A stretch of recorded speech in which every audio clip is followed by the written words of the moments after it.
Keenan, we know that you took the dog. We know you got the dog. Please return the dog. Keenan, please give the dog back to the British Bulldogs.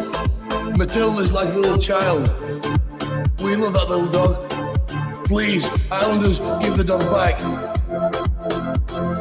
From like a 75 pound to an 80 pound pressure bite. With it being an all English bulldog, the jaws do long.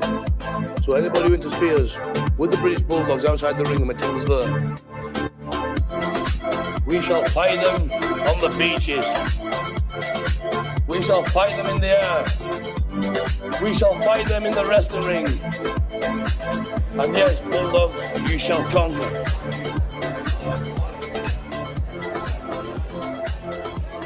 Workers Club 133.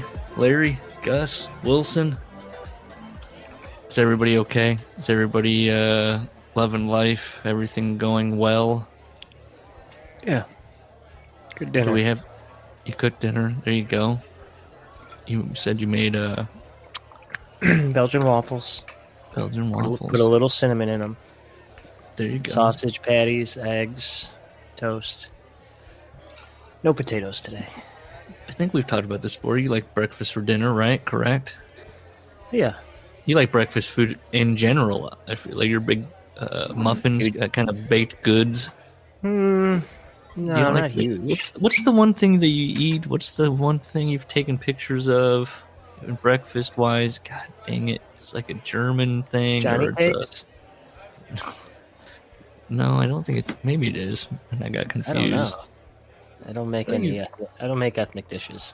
Maybe you were out and about and you ordered something and it just stuck in my mind. I was like, yeah, he makes this. That's entirely possible.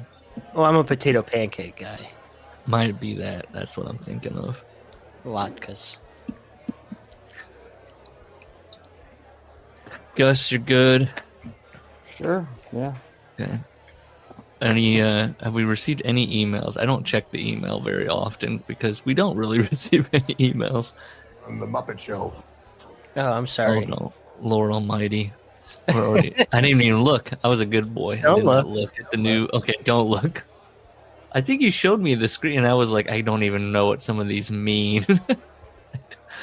The Muppet. Who's that? Triple H? That's my one L. I'm Kermit the Frog, and I literally run the Muppet Show. Right. That's right. He did say that. Yes. Idiot. Well, I don't have much in the way of news. Did you see that Brooke Hogan is going to be on HGTV's Rock the Block? I know she's an interior decorator. Does that have something to do with it? Yeah. She claims that they reached out to her in 2023. But now she's been cast. They're filming currently. That's where celebrities, quote unquote, team up with professional designers and they remodel a home on a cul-de-sac. They all have homes on this cul-de-sac and everybody's competing. And she just, by the way, wants to be clear.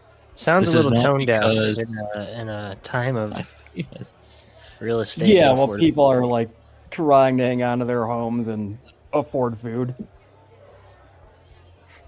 What could you do with What is the amount? What could you do with $275,000 to transform these identical builds? Put it in a savings account because I'll need it. But she's been doing the rounds, just trying to make it clear she did not get cast because her dad died. Okay. No. And she did not get cast because she's a celebrity. She's kind of like, I am a designer. I'm just, also and she a uses designer. The name Brooke Bolea, right? It is called oh, I had it. What is the design? The company called? Design. Oh no, I know. Yeah. She on this little kind of reaching out to people. She's saying, I started this company on my own. I went out and got my real estate license. I got my design business going. I think it's called Designs by Brooke. And she insists she's not a Nepo baby. She's not This is all on her own. But she did cry, she said recently. She won a competition on the show, and she cried. So I'm sure that... the grief will be expressed on... The grief of her father's passing will be expressed, I'm sure, on reality TV, on HGTV. Here's what I really wanted to talk about. Brandon Thurston's doing the work. Let's go, Brandon. As you know, the WWE merger lawsuit is going on, the shareholder lawsuit. Mm-hmm. And they recently, as of last couple weeks, they've deposed Stephanie McMahon. They've deposed Paul Levesque about what they knew about the Vince coming back. Those aren't quite yet made public. I think eventually they might be made public. I'm not sure how that all works. But what has been discovered is that the plaintiffs say that Vince McMahon, Nick Khan, Paul Levesque, and Stephanie McMahon, Brad Bloom, and Ari Emanuel were using the encrypted messaging app Signal while all of this was going on. And that each of them, the plaintiffs are saying to the court, each of them turned on Signal's auto-delete function in at least one chat called Stunner. God, these fucking people. Mm-hmm. God. And they separately assert, Brandon says, that President Nick Khan deleted text messages also during that time frame. So now they have to... nobody knows how they came to know about these group chats, these Signal group chats that existed. And it says comma, including one possibly named Stunner. And so now they've asked that the courts need to check the devices belonging to Khan, Levesque, Emanuel, and Bloom. So there you go.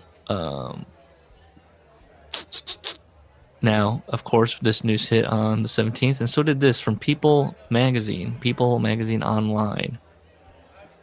This happened recently, and we read about it too. Triple H and Stephanie McMahon's 3 kids, all about their daughters, Aurora, Murphy, and Vaughn. And it's literally that compilation of just like old interviews, things they've said about their children with Instagram pictures. Okay. Little fluff piece of like, hey, they have kids. Remember, I think the last time was People Magazine. Look, they're on vacation. And that was when some other news had hit recently with Paul. My comments keep getting deleted. So, but one comment did make it through with getting deleted. From Loves All Animals. Have they broken it to their daughters that their grandpa is a sicko and their grandma allowed it all and turned the other cheek? That's allowed by Loves All Animals, but my comments are deactivated because they don't meet the community. You're the least subtle. You're so bad at. I'll read them because I can see mine. And it just says, content deactivated. Here's why: because it violates the community guidelines. Here is my first one. What a fun family that created a company culture of emotional, physical, and sexual abuse to thrive to the point it became routine. How's that fucking? I bet the companies don't actually pay money. Why would you pay money to moderate, like... I bet just the word sexual is enough as to probably... So if I call Grandpa a sicko, that's fine. Yeah. Okay, indicating maybe that's you're my right. responsibility. These people are dead.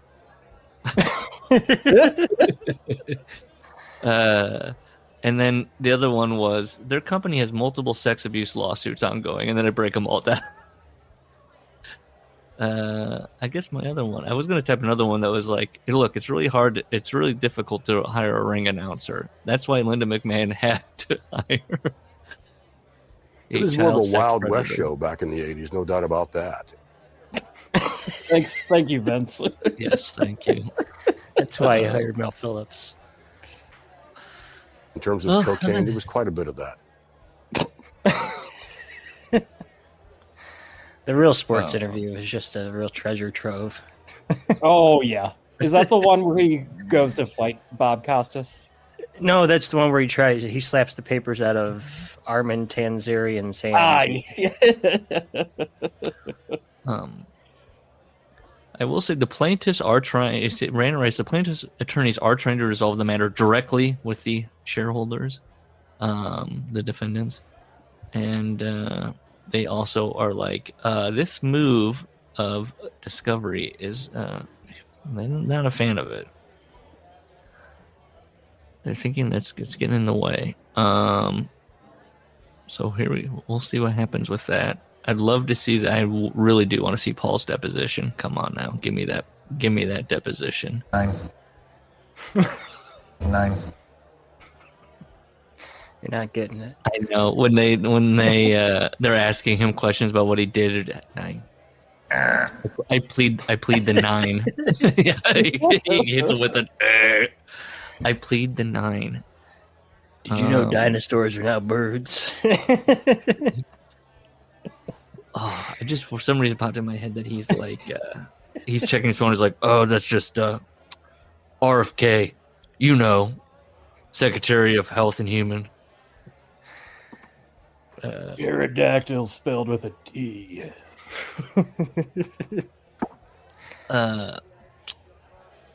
Another thing I thought that it was specifically a bit for our number one, Colin, was I was thinking about Brian Alvarez and Dave Meltzer discussing the Trump blowing Bubba news. And in my mind, I even said to myself, and it'd go a little something like this. And I just was picturing Brian trying to describe, and then Dave doing his humming and hawing about like who Bubba could be. And it was making me giggle. You might have to make a horse. Blowing I mean, it's going to be, I'm just thinking of your two-toner bit. Yeah. And that's what Brian will sound like. What is a two-toner? Yeah. Blowing Bubba. Yeah, but Dave would have some theories on who Bubba is. Well, it's Bill Clinton, right? I thought it was a horse. That's what Brian says. Is that a horse? I just think it's funny that there's a Mark Epstein. Like, how funny is it just to be like, you're an Epstein, but you're not the You introduce yourself. rapist one? Hi, I'm Mark Epstein. No, not that Epstein. Yeah. You're thinking of my brother Jeff. No, that's Jeff. Yeah. No, I don't have. I'm the one without an island. Yeah. Where does Mark live? This poor guy. Does Mark think his brother killed himself? Have we asked Mark? Like the Mark came out to say Bubba's not Bill, but he didn't leave. He didn't just expound any further. Yeah, didn't say anything about Trump not blowing a Bubba. But sorry, Bill, not you. My wife was like, apparently there's some like a Bubba in Buffalo or something. I can't remember what she said, but I was just like, well, and I did see some Bubba the Love Sponge speculation as well. it finally did, Craig. Bubba, we need Bubba to go out on his Bubba army. Got boots on the ground. I did not do that. We have video footage of Trump sleeping with what was her name? Heather. Did Trump sleep with Heather? Was that part of how far are we going on the swinging? Does Bubba come into frame? I'll just be in the office if you need me. Thank you, Bubba. All right. We left Tom. He's taking over Stampede's book. But he's going back to Japan, right? Bulldogs are. Yeah, the Bulldogs are. Emperor Hirohito died, and all the wrestling cards were canceled. Okay. Then he talks about, who wasn't on this? He lists people that were on the tour. I always like a good list. But then he's like, he swerves me. He goes, who wasn't on it? The Funks. And it's like, okay, but you already talked about them. But he's like, nope, we're going to go back in time to when they were on the tour. And it's like, you could have done this previous. Just have a chapter. I'm his editor. I'm just like, just have a Terry chapter and talk about what Terry, tell all your Terry stories and what Terry meant to you and what you think he means, like pontificate. But what are we doing now? We're going back. You're in Japan, but we're going backwards? I laugh at this story. No, there is. There's a good one. Do you want to? I mean, there's the one where Terry's just smashing up a hotel room. Tom hits him with a, "Are you being funny?" And then Terry goes to the hotel front desk and blames Dory. But here's the one I liked. But what did he say about the two brothers? They were as different as chalk and cheese. Correct. Do you know that those one? are two different things. I'm not familiar with chalk and cheese. Yeah, that's a new one for me. Incredibly British. Different than chalk and cheese, ain't it? Yeah. If I had to think of two separate things that were very different, cheese and chalk, yeah. One's there are hard one's cheeses. Food. One is comes from a writing cow. utensil, yeah. And Yeah. you could probably eat chalk. It's hard, yeah. There are hard cheeses, but not I guess that you hard. could draw with cheese as well, just wouldn't. You Spray could. cheese, you could. Yeah. Yeah. Gotcha, Tom. Yeah. So both are writing utensils. Yeah, Tom. Uh, The fuck. do we know where Tom's buried? He probably doesn't have a marker, I'm going to guess. Yeah. Oh, wow. There's no way. You really think he's just out there? I think he was probably cremated. Yeah, it's probably in a drawer somewhere. He doesn't have nothing, not even a little plaque or anything The anymore? National Institute of Health has him in some building in Goulbourne. Oh, man. They got his brain. I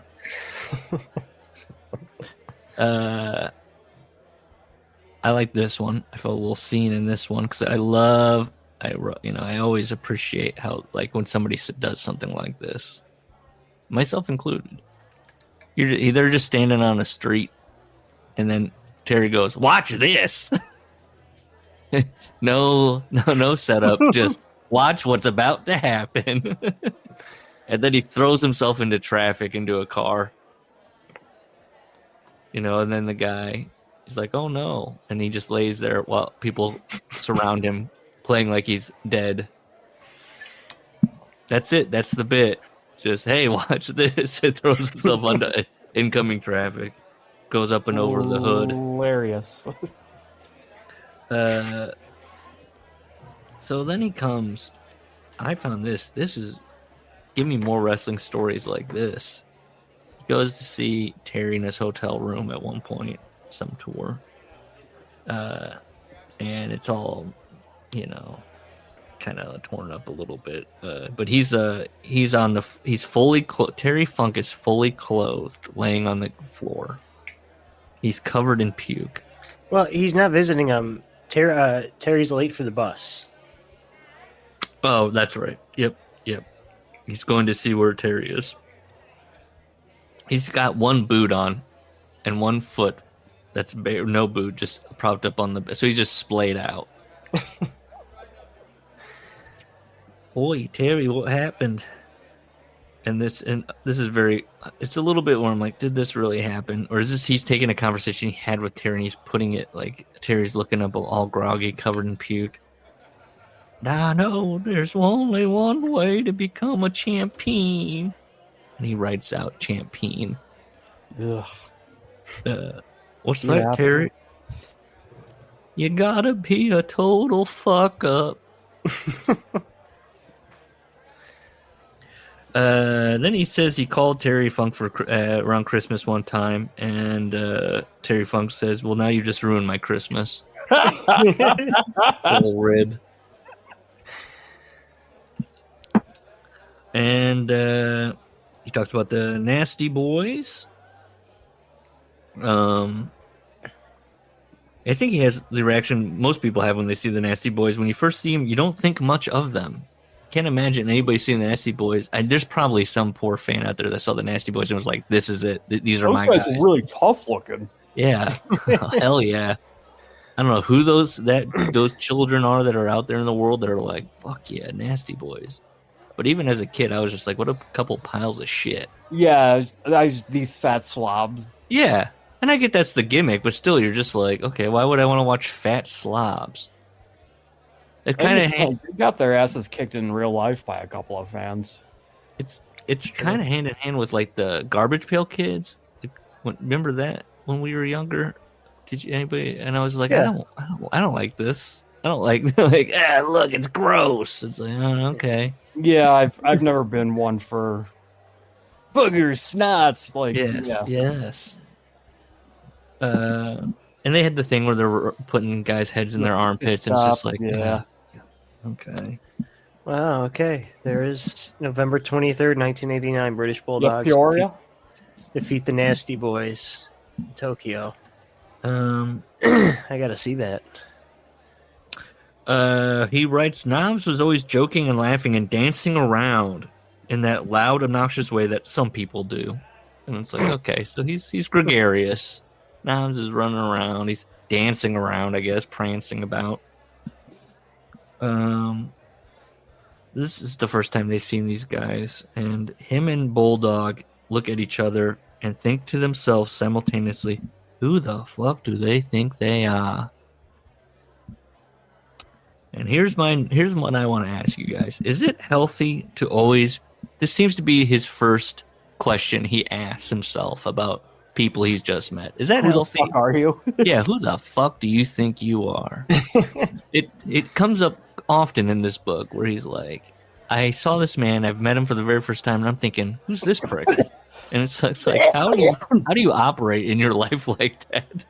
I mean, I don't think that, but I've also have dismissed people within like 60 seconds of them talking. Like, okay, you've told me everything I need to know about you, and I know you're a complete piece of shit. I know what you're talking about, and I think there's a difference between me seeing maybe he's wording it wrong. Maybe we're not giving the benefit of the doubt. Where you see somebody's behavior, he's watching him dance around and be loud and obnoxious or whatever, and not necessarily you should be thinking, who the fuck do you should be thinking, this fucking guy. This kind of fuck. All right, I fucking got it. And you're just annoyed. Yeah. You know the shit. Tom's not good at just ignoring. He takes like personal offense to people existing, it seems like. Yeah. Yes, he does. Yes. If you're, I don't know. Which is funny because he's kind of not, I won't say he's gregarious by any means. He's definitely, it's weird that Benoit took like even his like pranking. Do you know what I mean? Like he's kind of like mean. Like nobody was like, wow, Chris Benoit was the life of the party, but they were like, yeah, he found humor in like being really vicious to people. But to see somebody like a Knobs be like, I'm a big goofball, and being like this fucking like, I get it. But it's just like, what do you want him to be? Like, everybody can't be like you. That's awful. We talked about it last week. Where it's like, you can only have like one of those guys. Knobs did show his asshole on the internet. That was pretty disturbing. that might get a who the fuck does this guy think he is for me. That's true. He's running around the locker room like puckering his asshole. Like, you don't think Tom would like something like that? That might endear you. He'd be like, well, we'll get to it, but Bret reminds us that the Nasty Boys loved Tom so much that they would let Tom use their heads as ashtrays on long car drives. Like they thought that was funny that he'd tap his ash into their hair. Great. Or as Tom describes it, they're Mohican haircuts, which this is the first time I've ever heard a mohawk. As a Mohican kind of a hair. Yeah. I understand what he's saying. I know what he's saying. They didn't really have mohawks. Mohican haircuts, though. That's interesting. I think they were thinking punk. I don't know if they were thinking, Vince, look at our hair. Now, are you familiar with Indian heritage, Native American heritage? Indian, what would they say? Indian heritage?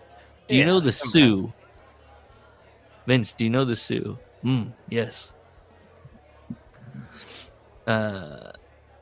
So, Tom writes, he would crack his neck in matches from side to side, like Mike Tyson used to do. Okay.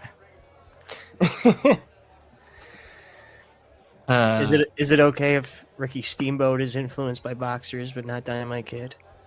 It's fine. I just like the. It's the same thing where it's just that what we talked about, where it's like Dynamite Kid thinks he's hard, and then he's watching Mike Tyson. He's like, Mike Tyson, who's genuinely just shaking shit out and like ready to kill someone, and then he's like, what if I do that before my fake fight?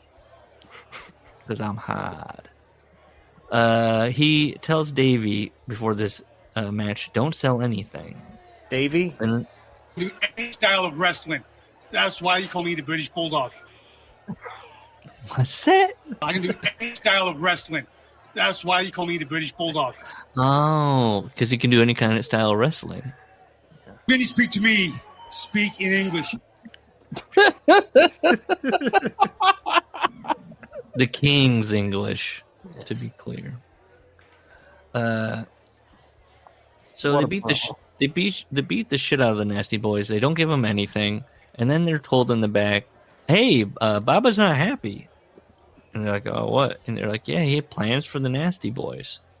And he's like, "I didn't know that." It's like we've run into this a few times with wrestlers, but also not in the last chapter. Tom was like, remember, he was like, "Here's my philosophy with booking Stampede. You got to make people look good, because then who did you beat? You know, da-da-da-da-da. Like, no matter who it is, you know, give the a good match." It's like, what did you just say? And then you're like, fuck these pricks. And then fucking it up. It's like, what the it's always these, it's always whatever's convenient, you know, whatever strikes them. The amount of times Tom in this book has been like, yeah, I didn't do what we should have done in the match, like it ended in count out, or he was fucking around, or whatever the fuck, he wasn't selling, and then he'll write, but I think I gave the crowd a good match, and it's like, it sounds like you didn't.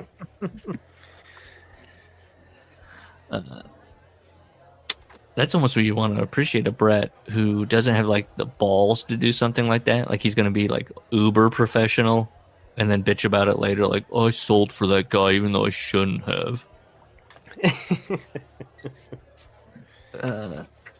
So Davey's quiet, and he doesn't know why. And anyways, he's like, "Well, I got to go back to Stampede and dick around with Bruce Hart." So he gets back to Stampede. Tom's always there to note like which towns they're in, which is always like Medicine Hat, Yellowknife, and then some other bumpkin town in Canada.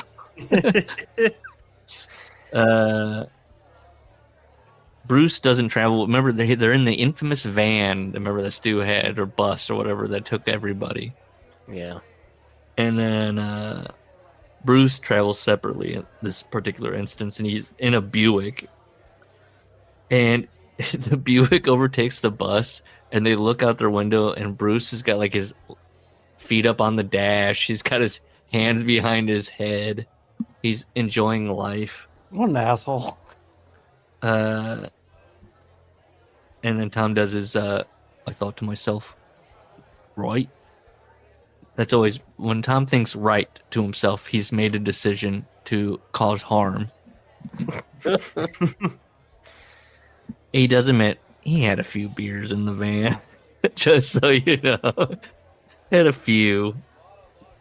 And then he sees the ring announcer, and he's like, "That's the fucking guy that was driving the Buick." And so during the match, he starts smacking the ref. He's like hitting, he's getting his shots in on the ref too. So he tries to get a hold of Bruce for this committing the sin of driving in a nice car and driving with the boys, and then flaunting it. And the police come. They're separated. They can't get to him. Bruce runs away. Essentially, flees. Well, then a week after that, it's Owen Hart's wedding, and he's supposed to be there with Michelle, you know. And he gets a call from Ross Hart a day before the wedding, and Tom says that Ross is asking him, like, when are you going to be there? And then finally he's like, what's going on? He goes, look, Tom, if you turn up at the wedding, Bruce won't come. And if he doesn't come, Owen will be upset and Martha will be upset. I got something insane for you. Okay. Yellowknife is in the Northwest Territories. It is 18 hours north of Calgary. That is just stupid. You're not making money on that. Why? 20,000 people live in Yellowknife. So, yes, you're not making any money. You're saying Stu made poor business decisions? I guess we could do a show at the North Pole. Oh, no, you know why he did. Oh, no. Trying to see his old boy. Yeah. Just I thought that was wrong. I thought I had the wrong town, and then I thought Dynamite was wrong.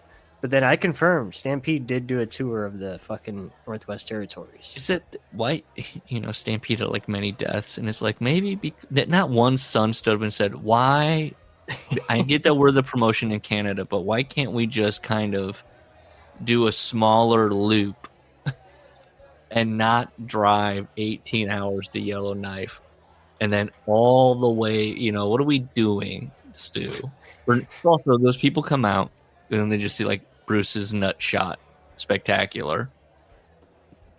Fun.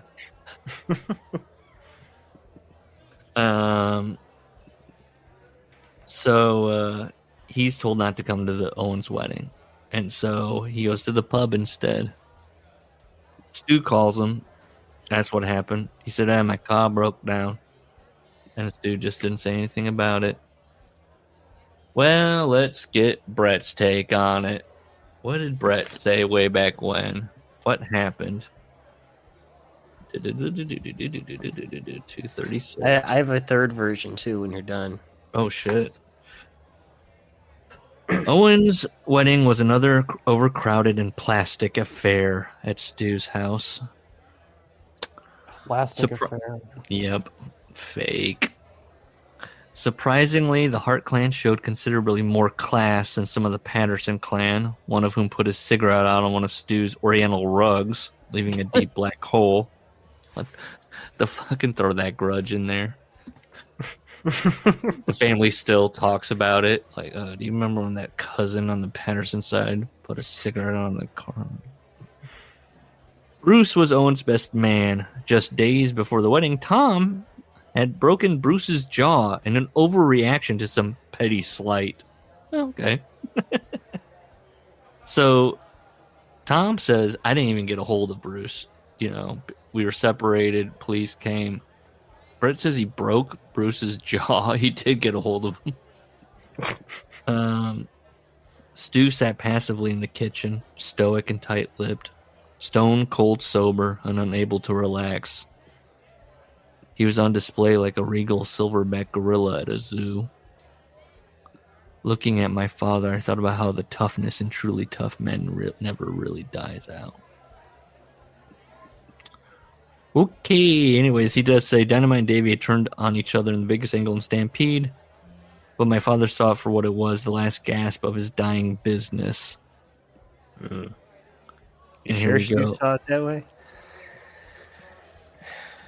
Well, who knows, because he's just sitting there tight-lipped, staring straight ahead at the dining room table. I tried to get Stu audio, and I found interviews with Stu, and it's just tough to... extract anything?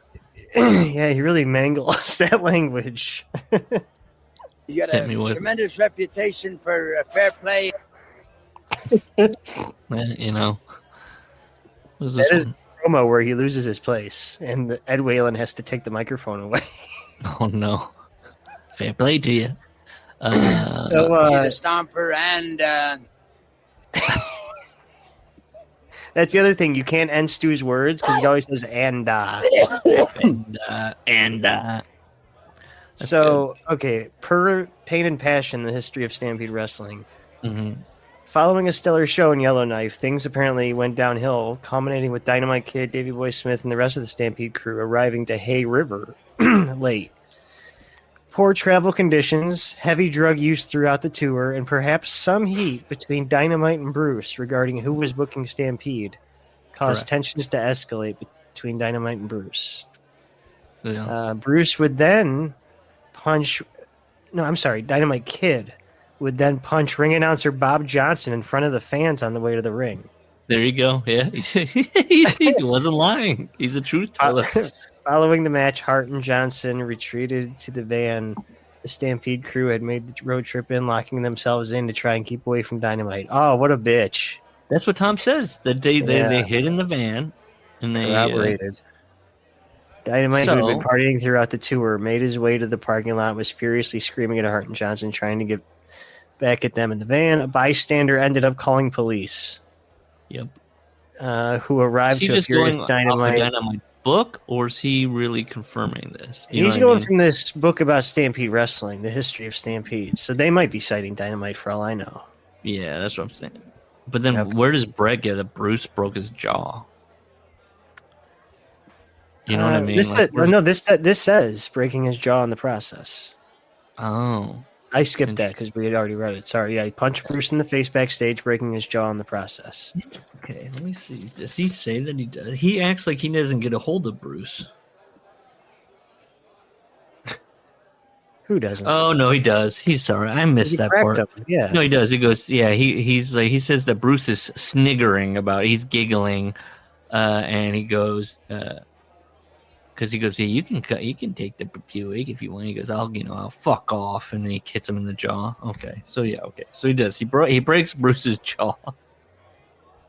So there you go. Now, Dean wouldn't let the matter drop. And then Tom adds, Dean Hart was very, very ill at the time with kidney disease. And he's thinking, God, this Dean guy keeps bothering me. I'm about to take him to town. And Ross goes, Tom, don't. You'll kill him. He goes, well, I never did, and it wouldn't have made a difference. A month later, Dean Hart was dead. Kidney disease had killed him. I would accept no responsibility whatsoever for their untimely deaths. Hey, he's not responsible for Dean. He's talking, then he's back to talking about the Malenkos, Joe and Dean. He's talking about rating them. This is when I wrote "rate this" with an arrow pointing down. I had my fill of rating. We just finished a match at Budokan Hall in Tokyo. Oh, he sees Vince McMahon, and he's like, "That's." Why does he talk like Joe and Dean don't know how to fucking do professional wrestling? He's like, yeah, they just do like they're doing like shoot holds or they're doing catches. Like he's like, interesting. What can I do with that? Yeah, he is kind of rubbing his chin, going, how do I? Well, I need to talk to him about professional wrestling. You can't just do submission holds. You can't just have 1,000 holds. So Vince is there. And Vince is like, I've got a pitch for you. What if you come back and the Brainbusters beat the shit out of you? Into that? And he just kind of does that thing where he repeats it back. So you want the Brainbusters to pile drive me on national television? He's like, right? He's like, pass. And then he goes, I kind of figured the Bulldogs were done, but Davey Boy made that decision for me without telling me. He just went back to the WWF as a single. So Vince, he's like, why is Vince here? Maybe Vince was there to talk to Davey and go, you're going back, brother.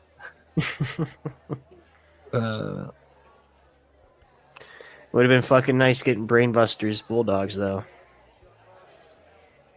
Yeah, like an actual program. Yeah. It's funny. Like, Dave, I was thinking about this, like how I think Billington knew the writing. Like, you must have some kind of inkling of how, like, a promotion books. So, like, well, he knows that eventually he's going to be split away from Davey. Davey's the bigger guy. He sees when he says, well, you'll be piled, and then Davey's going to be the guy that's like, the hero. You know, he's gonna fight the brain, but and this and that. But eventually there will be. You have to think some of it might be is like, oh, I don't want to wrestle Davey and like lose to him. You know what I mean? He's just gonna eat losses at some point. That's what Vince is gonna do with him. He's a little guy. To Vince. Yeah. You want to come here, Ben? Or you gotta go outside? I like this. He's playing cards. And then he just adds, which I always won because I knew how to fix the cards. Okay. And cool. How's that fun? I mean, yeah. What an ass. So he does this thing where it's kind of funny where after he said, well, I knew Davey was like quitting or whatever, or going to the WWE as a singles. WWF. He goes,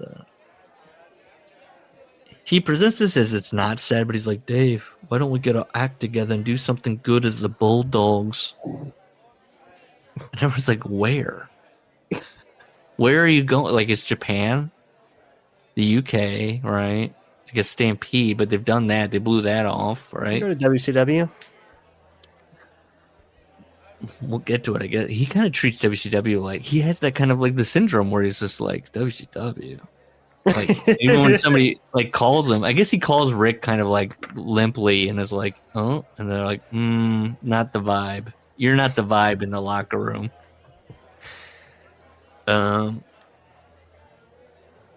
So a mutual friend who had just been to Davey's house comes over to Tom's house.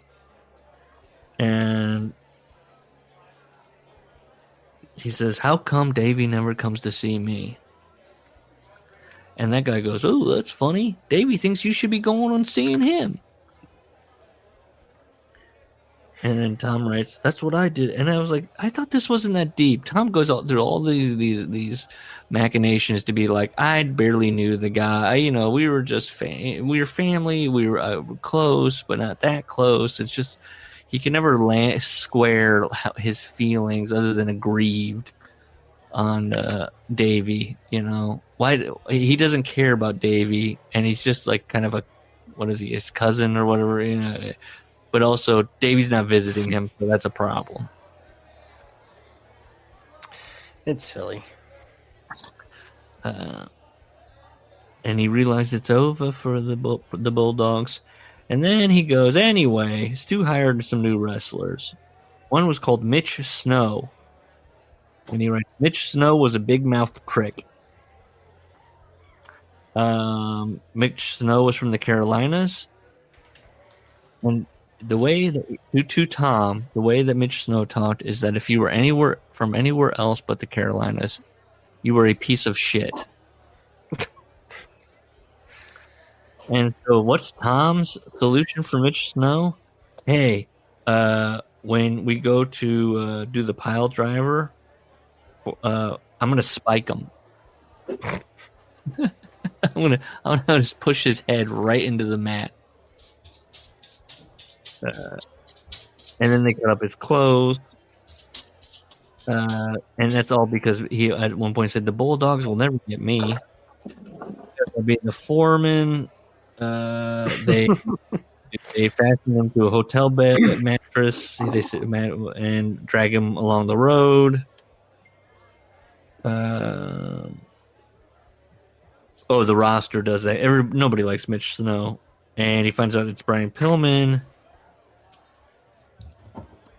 He doesn't fire Brian Pillman. He gets a call later in life that's like, hey, you want to work Portland? And he's like, maybe. He goes, well, there's a guy here, Mitch Snow, and he says that, just leave him alone. And instead of taking the booking, he can't do that. Tom goes, never mind, forget it. He knows. If they bring him to Portland, he's going to have to mess with this guy. Let's see. Oh, he starts talking about Ted Bentley's nephew, the guy that trained him, John Henley. This is like he's spiraling. He's just like, hey, and then this guy. Hey. Why are we talking about new wrestlers? He's talking about Johnny Smith. I know, but why are we talking? Well, Johnny Smith becomes his new tag partner.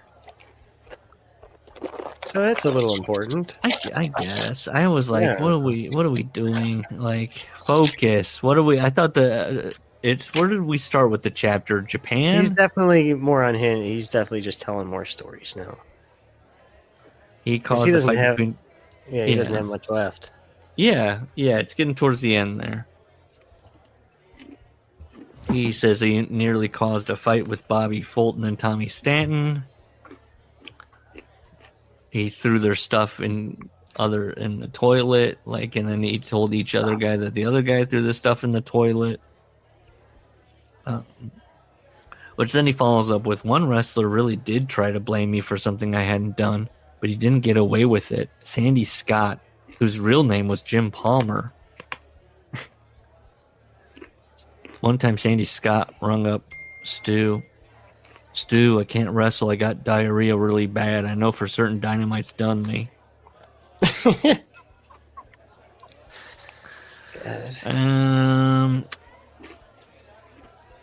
I did right. This is where I wrote, because, he's just yammering and yammering. I wrote, this is a guy sitting at the end of the bar. Yep. Stop. He says, he had a few arguments with Joe about other wrestlers, in particular about Chris Benoit. Oh, he's trying to get people booked over in Japan. He keeps dealing with a guy named Tokyo Joe, right? He's trying to get Chris Benoit booked. Let's see. Stu, you'll never believe this. Stu paid him a couple of bad checks.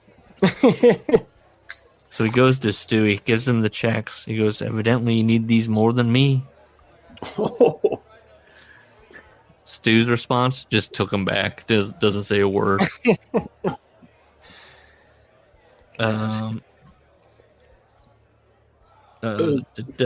He calls he calls, so this is where he calls Ric Flair from that one meeting in the bar. I heard a lot about you, Dynamite.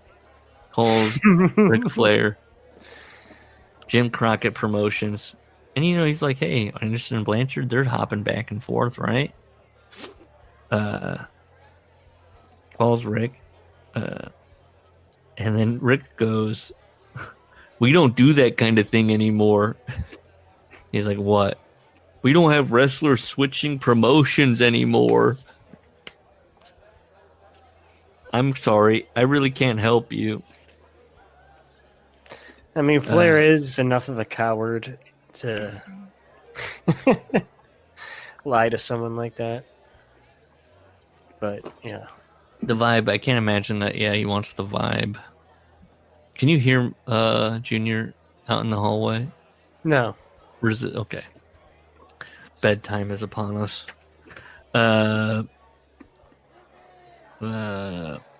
He talks about Owen. Owen is coming into Stampede.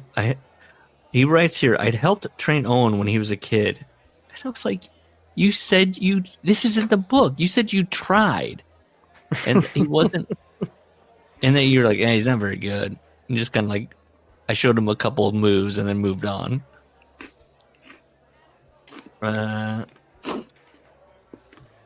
He wants Owen. They're doing a street fight in Stampede. He wants Owen to win, not by pinfall. Oh, but he goes, I didn't do it by pinfall like Stu expected. I just did it by count out. Owen, this is where he writes, which didn't matter anyway, so it was a great match. Like, sure, okay. So he's done with Stampede Wrestling. It's 1989. And he thinks about all he's done for Stampede Wrestling. What do you suppose I got at the end of it? Not a thank you, not a kiss my ass. Nothing. But that's wrestling. It's like, what? Bret kind of has the same, even Bret, everybody has this, like, kind of, what do they want? A gold watch? What do they want? They want the Hall of Fame ring on their finger.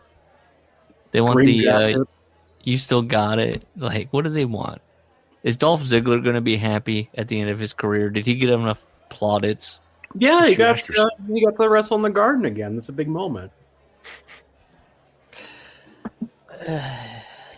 Yeah. Why are these guys, especially these guys, what's so funny is it's these old territory guys. What the lesson of life is?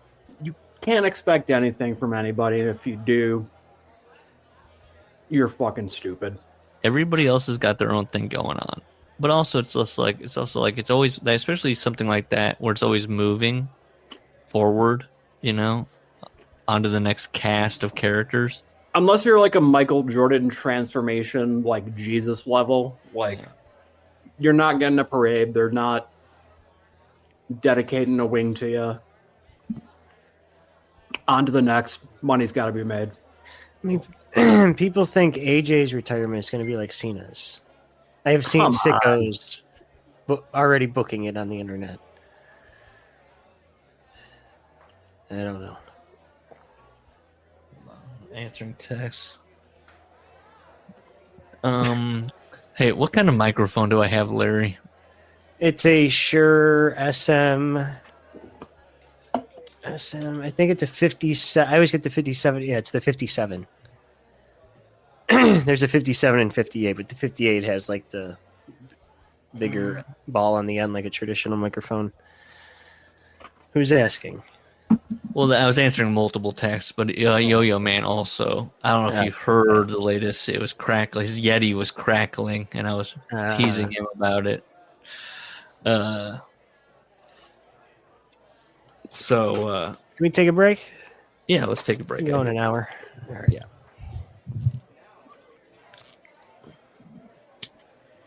Tom's not worried, and he wants you to know he's not worried. Okay? Sure, Stampede's over. WWF is over.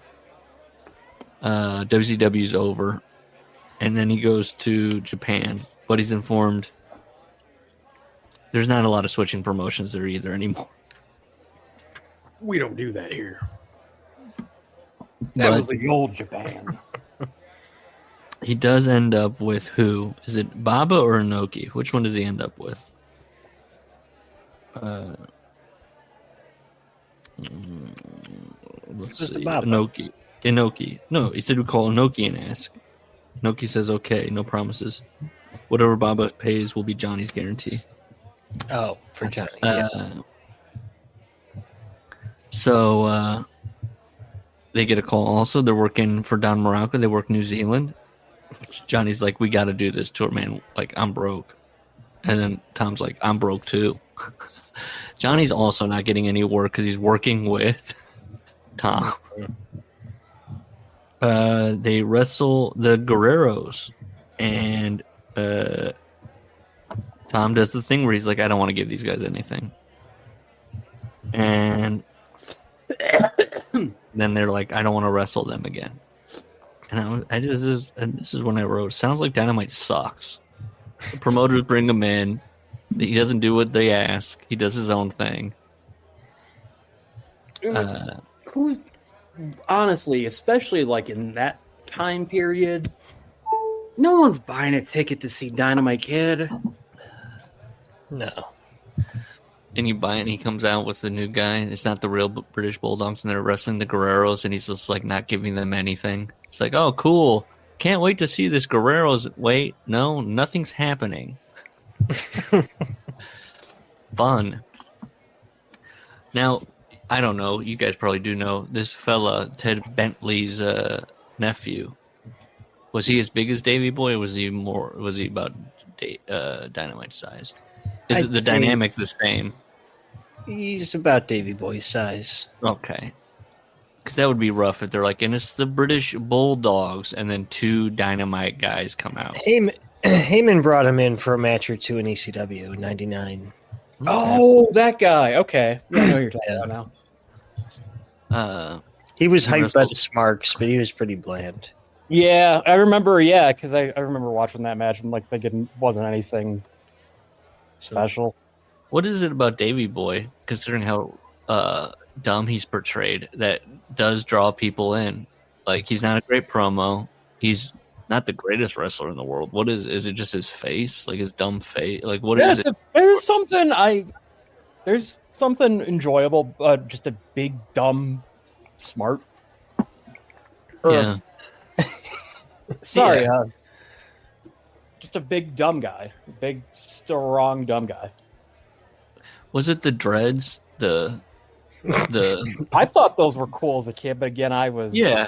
Is it just a big, dumb guy willing to do that? I remember we were visiting my aunt and uncle in Wisconsin, and I put wrestling on. It was 93 WCW, so Davey Boy was there. And my uncle would not stop busting my balls about Davey Boy's cornrows. Yeah, cornrows. I called them dreads, but yes, they're cornrows. Could you imagine? I know Davey was doing the flat top when he was at his end there in the jeans. Remember the jeans? Can you imagine if he was like, you know what, I'm going to grow my hair out again. Late 90s, early. I'm going to do the cornrows again, but he does it like maybe shoulder length. Like he does something goofy. I mean, I don't know. It worked at that time. I didn't question it. I was like, yeah, sure, British guy. Sure, it's better than 94 straight hair, Davey. Do you remember that one? That's the thing. His hair, I don't think works. Like unless it's tightly, like if it's just loose, it's kind of like goofy, goofier than cornrows.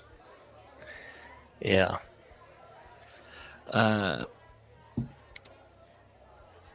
So he talks about he wrestled Mick Foley, and he's like, you'll never believe this. Mick Foley would hurt himself.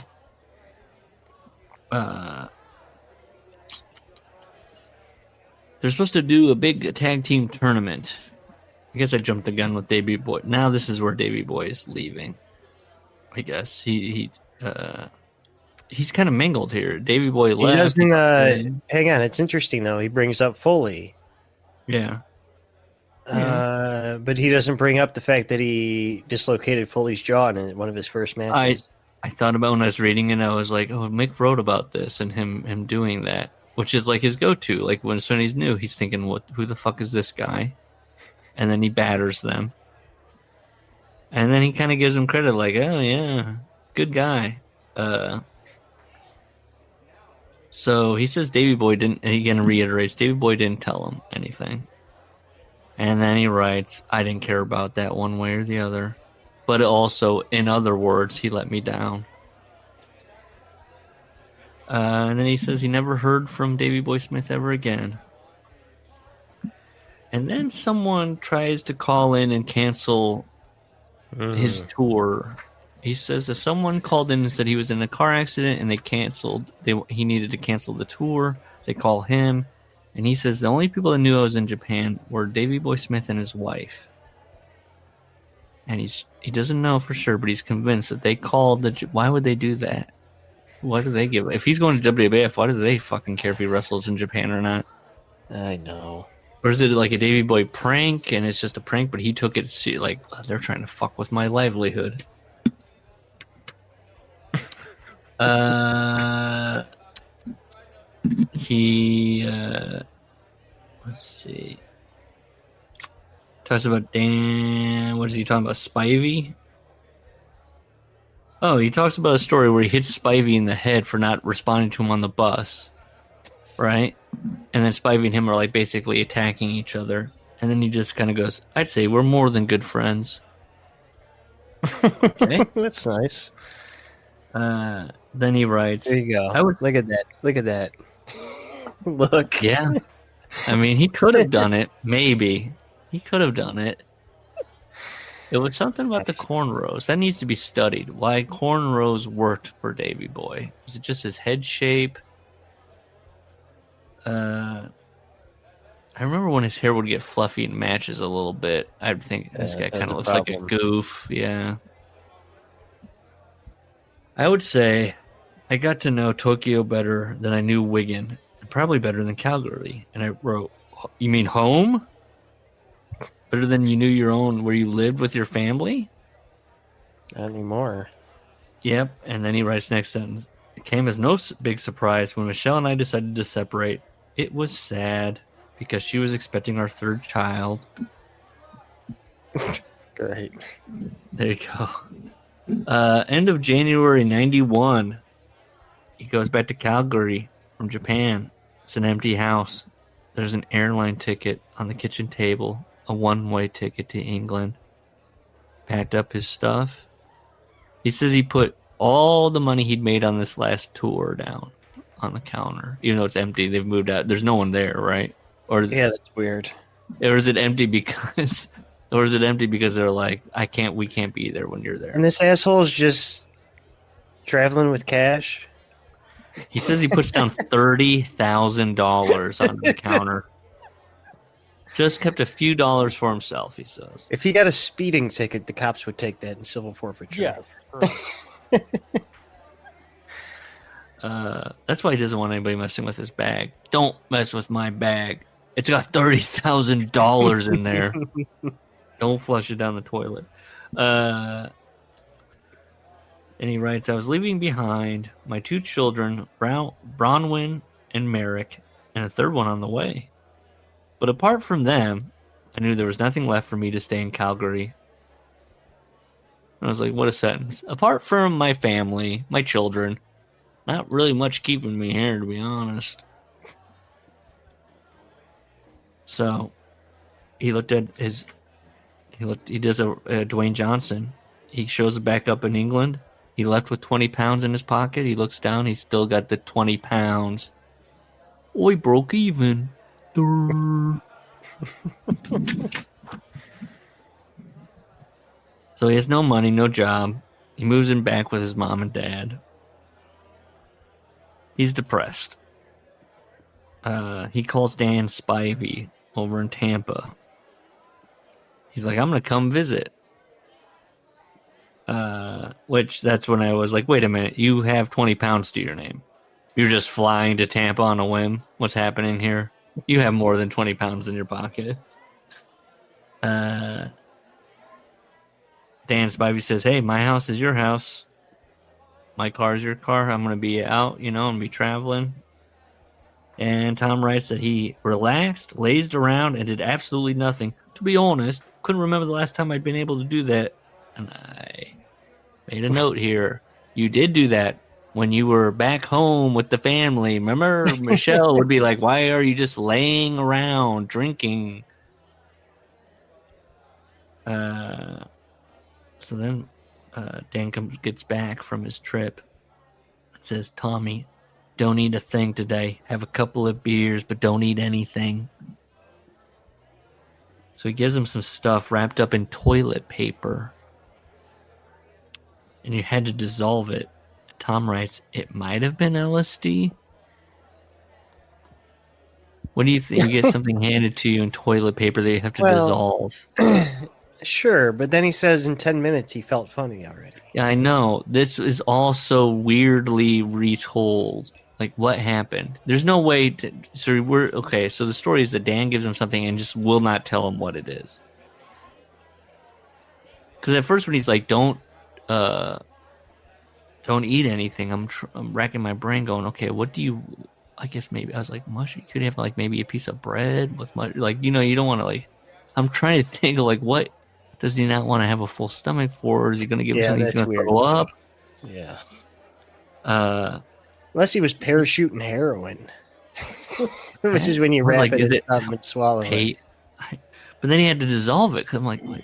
Yeah. The first one he's like, don't eat. I was like, what else makes you throw up? Peyote, man? I was like, what does he got? Oh, what that's how you're reading it? Okay. Well, I was just like, when he says don't eat anything, maybe have a couple beers, I'm like, what has he got that he can't have? He needs to have an empty stomach.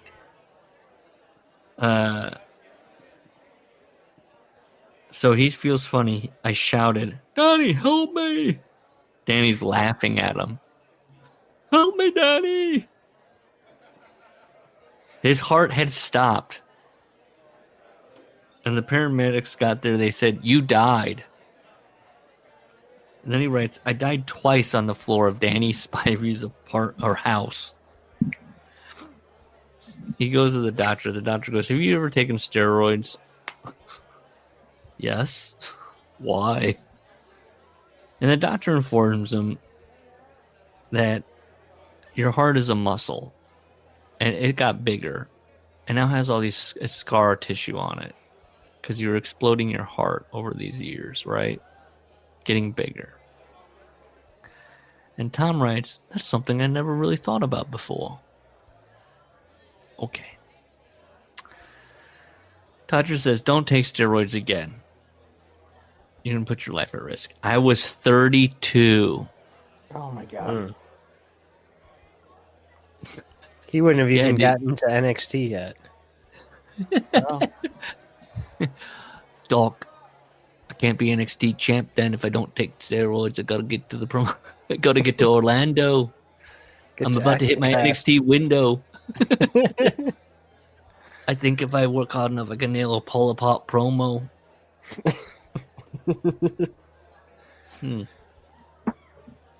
So, at 32, Tom Billington says, I made a promise to myself. Those are the last drugs I was ever going to take. Steroids, cocaine, speed, halcyons. So he goes to England, and in 1991, he's like, wrestling stunk in the UK. And he's like, everyone's got a gimmick because of all the proliferation, like WWF, being so popular there. Everyone's got a dumbass gimmick. And they're just poor imitations of the American guys. And then he spends page after page talking about wrestling Fit Finlay and Skull Murphy. Warwick Williams is paying him 130 pounds a night plus travel expenses, and he's billed as the British Bulldog.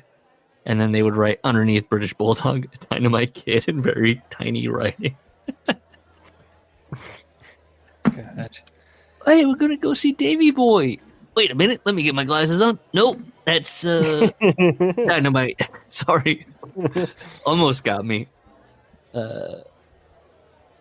So he talks about like his Davey Boy's parents, his aunt and uncle keep like calling him, like messing with him. Like, you can't say but it's he calls it the Trade Descriptions Office. Yep, that's right. Is that a real thing? I don't know. Ask Wendy. They show Trade Descriptions Office. Oi, I'm from the Trade Descriptions Office, the TDO. You're using the British Bulldog. That's trademarked in the States. You can't use that. Wouldn't that be like maritime law at that point? That's the States. We're over in the UK, bruv. Sid and Joyce, the original Sid and Nancy, Sid and Joyce are giving him a hard time. And he does this little thing of like, again, remember, Tom would always tell you, he's not mad. He's not mad. But while Davey Boy Smith was making $20,000 for one night's work on a WWF pay-per-view, I was making 130 pounds, which, just by the way, that doesn't bother me. That bothered him. And also, did you know that if it wasn't for me, Davey Boy Smith wouldn't even be wrestling? Okay? Just to be clear. And I was like, and because then he also does, Davey Boy Smith, he's saying that, but he's like, he wouldn't even be a British Bulldog. I was like, well, Vince made you guys the British Bulldogs, to be clear. And it's just him. Like, there's nothing, he does a thing where, like, a guy that that Warwick Williams guy, like, he gets shorted at one point, and then that guy calls him later and books him, and he's like, hey, can you pick up the other guy for the main event? And he just never leaves his house. And so then the guy's without a main event. He's like, that squared things up. Got you back. Shorting me, I think it was like 30 pounds or something like that. Mm-hmm. He brings up like Abdullah, and he's just like, everyone's getting old. Remember when Al Snow said he went to a promoter's house and like terrified his wife because he didn't get paid? Yes. Yes. It's like the American Revolution, Gus. We've been watching it, where it's like, it starts with the Stamp Act. First, they short you just $20, 30 pounds, whatever it is. Yeah, and the next thing you know, they're gonna be fucking your wife. Yeah, what possibly could happen next? And that's the Stamp Act. If they do this now, what will we allow? Don't you ask yourself that question? Oh shit! I wasn't expecting that. Well, I know what I would do. I'd go to a promoter's house. I'm Kermit the Frog, and I literally run the Muppet Show. I would take him to him. We need to, if we can get that, we can get him going, oh God. Just rip Netflix and send it to me. I can't. Oh, I guess I could find an episode and download it and fine. Yeah, I guess I could. No. Do what I do. I use StreamYard to capture my sounds. So I present my own you're stage. That way presenting they're it. all. Yeah. I see. Okay. It's an easier way. Now, but here's the thing. What episode does he say that where he buries his face in his hands and goes, "Oh God"? I know. I'd have to watch the whole thing again. Can I do it? No. Or I'm fast forwarding to see him in his office. You got the preview square. I definitely can get I will maybe one day do the work of when the one guy cuts a promo and he just looks at the camera and goes, "What was that about?"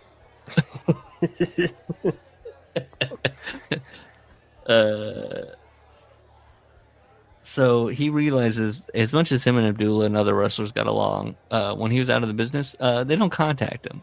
He was out of sight, out of mind. And then he informs us he'd become a dad again to his second little girl, Amaris. And I would just like to ask, if you're not around at all, are you becoming a dad again? I guess technically, yes. Amaris fathered a child. He should be like, and my child that I fathered came Am into I this world. fathering? No. Did I father? Yes. I spawned again. It hatched. The following year, the divorce was finalized. And he says, "Hey, I left Michelle everything. Properties, cars." And he writes, "English wages for wrestling was not the best way to earn a living." So in 1993, he gets a call from Tokyo. They just want him to judge some matches. So he goes. He gets paid $6,200. And he realizes that they fly him out. Like, basically, they fly him in. He does it. They fly him out. He goes, "They didn't want me to, waste all that money or, cause any problems." They're trying to take care of him. Then he gets a call from Bret Hart. This is Tom's version. Okay? And we got Bret's version. They're doing a tour in the UK, and they want to come and see him. He's got Chief Jay Strongbow, Brian Knobbs. And Bret says to Tom, according to Tom, Bret says, "Tom, do you want to come back to the WWF? I'm the top man now, you know." And Tom says, "No, not really, Bret. Even if I wanted to, I'd have to juice up a bit." And then he writes, remember when he said he quit? Mm-hmm. I'd maybe taken half a dozen shots since I had come back from Calgary. Okay. Maybe he did all 6 the week before he flew to Tampa and had the heart attack. Yeah. Oh no, you don't need to do any of that. Why is that? Nobody's allowed to take steroids anymore. And then Tom's like, "I knew that. Everyone was saying they were getting lean. I knew they were all off steroids." And so they kind of do the "We'll send you a." Well, then Tom goes, "Well, I'm in the main event. I'm wrestling Finland. I'm the main event around these spots." And Chief Jay's like, "We'll send you a ticket." And then, let's see. Tom just is like, "Nah, when I said I was done with Vince, I was done." No matter what their offer was. All right, 308, 309. What is Bret's version of this? They go to Dynamite's house. This is where he brings up that Knobs and Sags would let him use the top of their heads as ashtrays. He does have Chief with him, and he's got one of the Nasty Boys, or if not both. He's living in a miserable, graffiti-stained ghetto. Okay, all the windows are boarded up. Do you remember this, Larry? Yes. The charred remains of a car are smoldering out front. Jesus Christ. Bret sees him. He's steroid-free. he points at the car and he drops a slur, the hard N and R. They did that, and he invited him in. So he's smoking cigarettes. He called his girlfriend Joanne a daft, stupid cunt enough times that it embarrassed everyone except him. Ugh. So Knobs blurts out, "Hey, Brett's champ now." Tom's like, "And calling it, all right."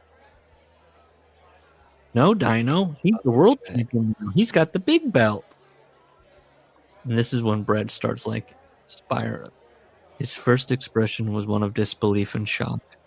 Then, for only a moment, he seemed happy, like it confirmed his own greatness in some way. No sooner had I begun to see that he was maybe even proud of me, that his face turned sour. This is the one. This is the Brett face description where it does 6 things. Yeah, this 6 face. Yes, he's reading every emotion. You've got that look on your face. His look said, "This is what things could have been like for me if I hadn't become so broken. Then briefly, optimism seemed to wash over him. Maybe somehow I could help him? But as the thought formed, he lifted his chin, indignant. His pride hurt. He didn't want anything from me or anyone else. While we were there, people drove by and threw things at his house." Which is why he explained the windows are boarded up. Why are people throwing things at his house? Tom was paying a heavy price for his bigotry.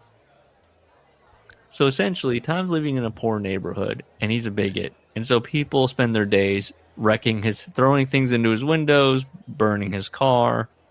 How big of a bigot do you have to be known? Yeah. You know what I mean, what are you doing? Is he just walking around shouting slurs?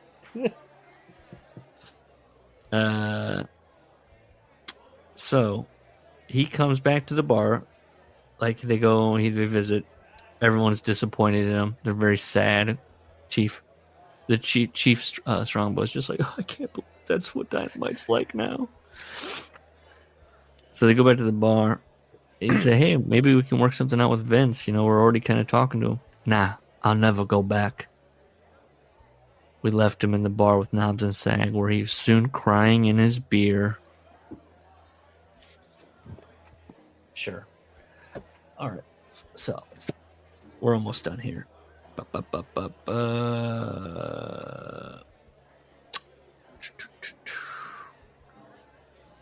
Let's see. He can't resist something. Max Crabtree. What does he say? He invites him. There's a village a couple miles from Wigan. Oh, Davey Boy is working like an independent. Like he's working there while under contract at WWF. And he's like, "Well, this village he's working is a couple miles from Wigan where I live. I can't resist. I have to go and confront Davey Boy." And everybody's kind of like, everybody's just like, "Hey, get out of here." Is that where we're at? Yeah. His dad dies. He writes, "I thought the world of my dad." Oh, yeah, he's mad. He kind of has to. No, Yes, he has to explain why he's mad, and that's because his dad and his siblings had like a falling out. The aunt and the uncle and all that, and Davey was the Davey Boy side and the Dynamite side, the brother and sister that were.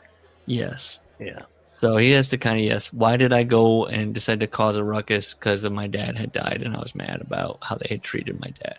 Okay. Well, he says, okay, they took him to the hospital one night when I was wrestling in Germany. Ich bin der Beste, europäische Ringer. Correct.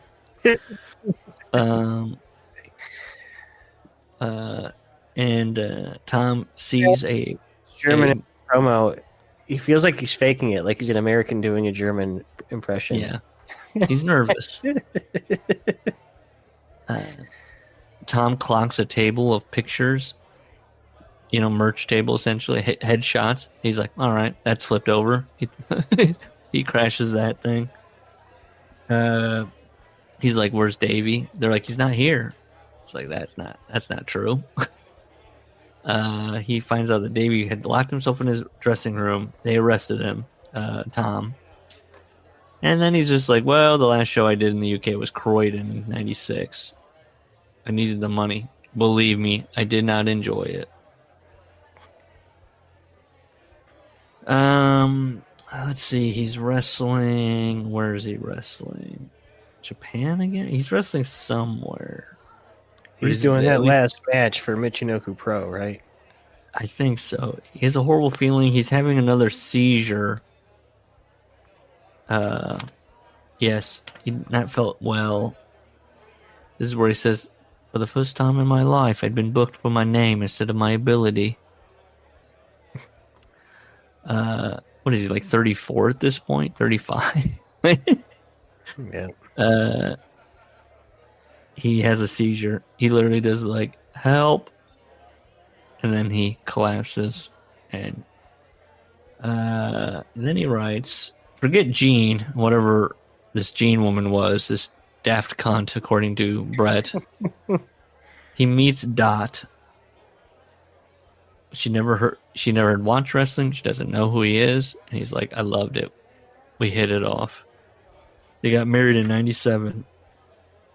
And that's when he notices his legs are giving out on him. And he goes to a doctor. And the doctor's just like, yeah, you can't walk. Your legs are gone. Your spine's giving out. And he takes it. He's like, fine, okay, get me out of here. And he says that was the worst day of his life, finding out that he was going to be in a wheelchair, pretty much. That he, man, if only DDP was around back then. That'd be great, because eventually, that Tom would be like, even in a wheelchair, would have been like, to the camera, like, I took DDP's favorite yoga mat and I threw it in the dumpster. Been watching him look for it all morning. I shredded it. Yeah. When he was sleeping, I wheeled over to his bed and shaved his head. Shaved his little goatee right off. Dave was like, brother, I'm trying to help you. Stop fighting. He says in chapter 17, what is this, the last chapter? Favorite place to wrestle? Japan. They just treat people with respect there. Then he does a nice little thing that I agree with. He's like, was I in the best era of wrestling? Well, let's think about it. He says, well, Luthez and Bert Azarati, they probably thought they were the best wrestlers in their day, and that their era was the best. And I'm sure Steve Austin and The Rock look back and think they had the best era. And he's just like, whatever. Whatever you're doing at the time is the best time. And I was like, correct. He says he met Jim Ross at Rebellion. I'm sure they got along on some issues, possibly. Maybe Tom told him about his problems in the neighborhood. They're animals. Jim, settle down. Come on. Jim's giving like the mean mug on. This guy won't get off my back. This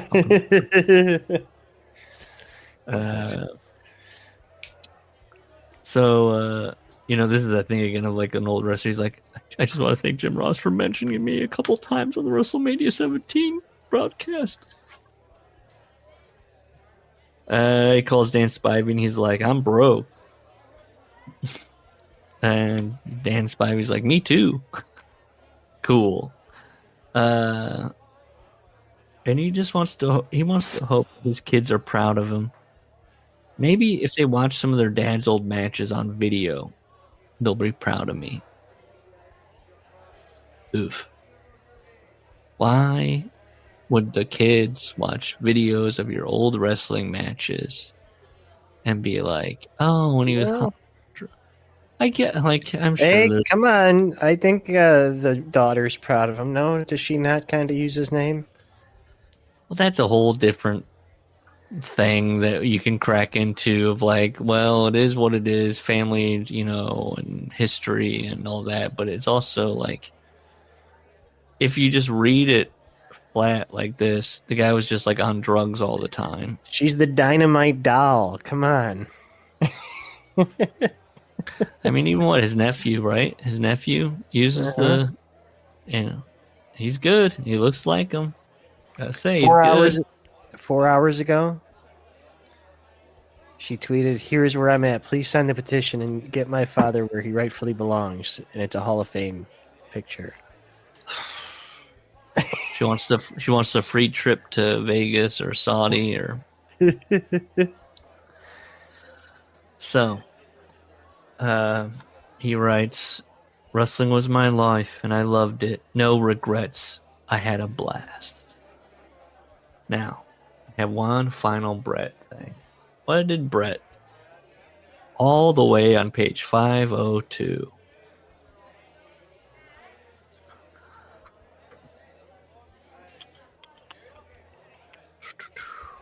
Tom. Bret is attending the premiere of Wrestling with Shadows, by the way, in England. And he catches up with Dynamite on the phone. Okay. And he says, "Hey, I'll pay for your back surgery." Tom says, "There's nothing to be done."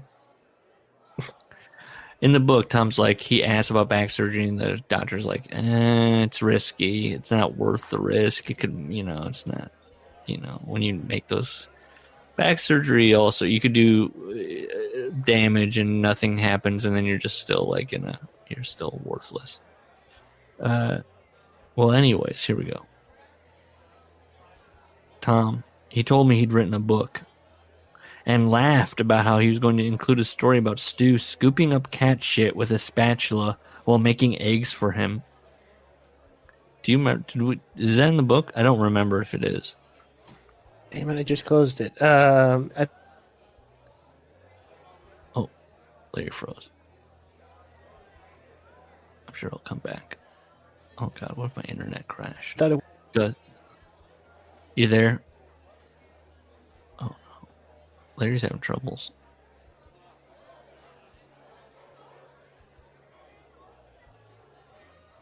Yeah. Wait. Sorry. Okay, he's there. All right. Larry's there. Yeah, I'm good.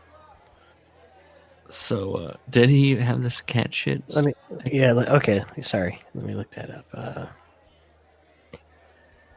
Dynamite. Keep talking, though. Keep going with Bret. Stu was such a wounded soul right now, though, that I worried that Dynamite telling a ridiculous story like that would be hard on his already broken heart. Oh, boy, Bret. Later, I read Dynamite's book, and the story was there, along with all kinds of other nasty and depressing stuff. I have not talked to him since.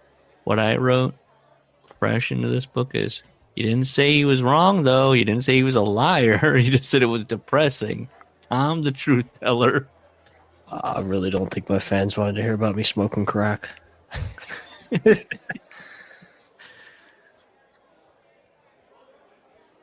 What is this one?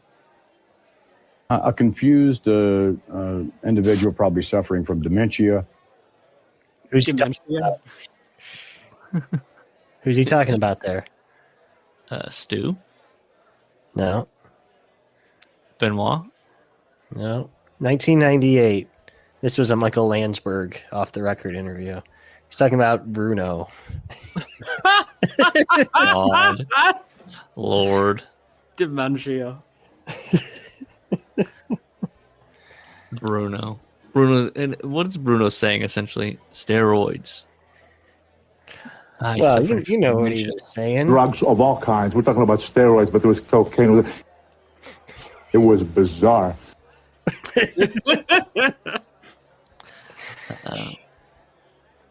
Steroids. You got a tremendous reputation for fair play.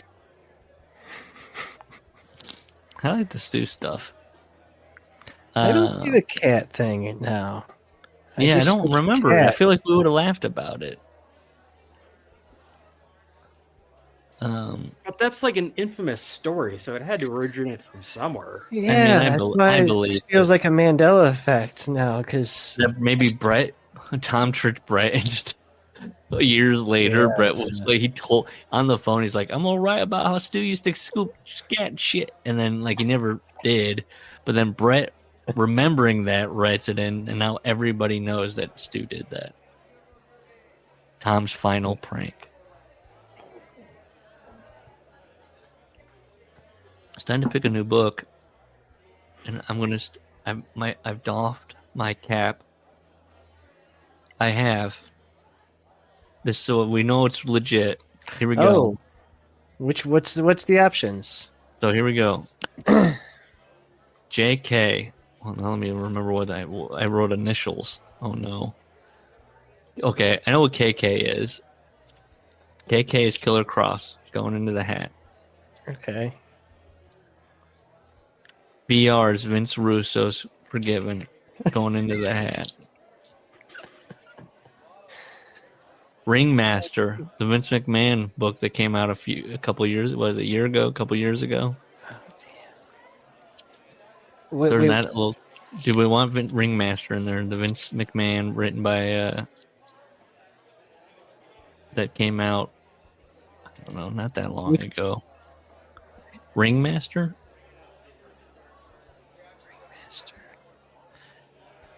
I've heard it's fine. Wait, I'm sorry. I froze again. The Ringmasters by who? Oh, they transitioned, so. Oh, Tyler Rex's, sorry. Gambit Abraham. What's that now? Wait, who are you talking about? You're not talking about someone transitioning in wrestling. I'm talking about transitioning in life. Oh God, no! But who's the book by? I'm looking that up.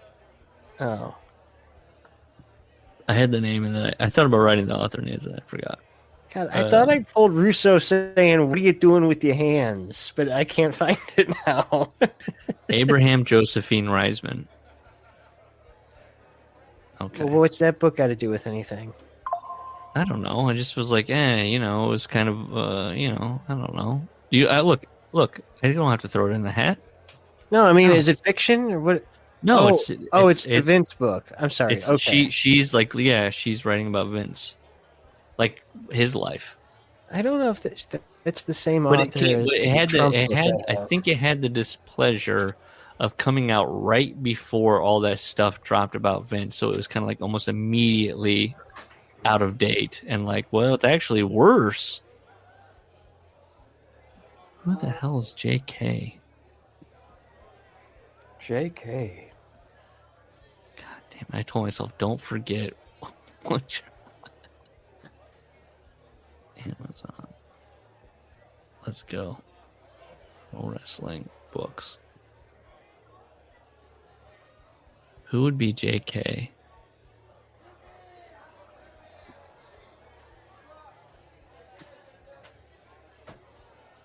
I don't know who JK is. It has to be something somewhat known, right? Oh no. Okay. Who is JK? I can't think of a thing. We have to figure out who JK is. Simmons. No, I thought it was the same author as this book I have, but it's not, because the art looks similar. No, yeah.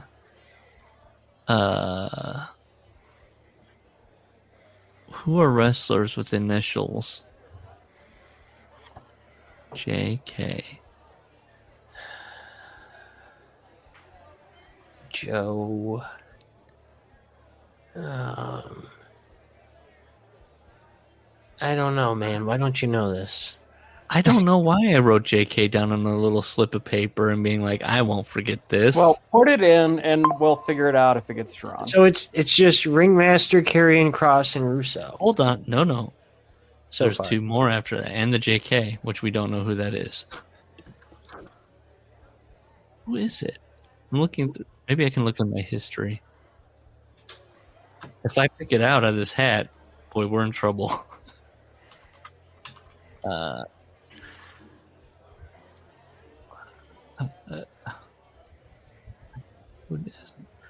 Okay. Not, damn. Let me look at my history. I'm just gonna look at my history. Riveting stuff. Here we go.